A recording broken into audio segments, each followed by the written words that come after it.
کافروں کے لیے زنجیریں اور طوق اور دہکتی آگ تیار کر رکھی ہے۔ جو نیکوکار ہیں وہ ایسی شراب پیئیں گے جس میں کافور کی آمیزش ہوگی۔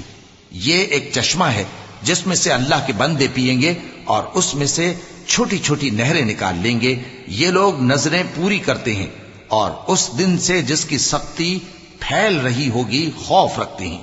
اور باوجود ہے کہ ان کو خود کھانے کی چاہت ہوتی ہے مگر فقیروں اور یتیموں اور قیدیوں کو کھلاتے ہیں، اور کہتے ہیں کہ ہم تم کو محض اللہ کی خوشنودی کے لیے کھلاتے ہیں، نہ تم سے بدلہ چاہتے ہیں اور نہ شکر گزاری۔ ہم کو اپنے پروردگار سے اس دن کا ڈر لگتا ہے جو چہروں کو بگاڑنے والا اور بڑی سختی والا ہوگا۔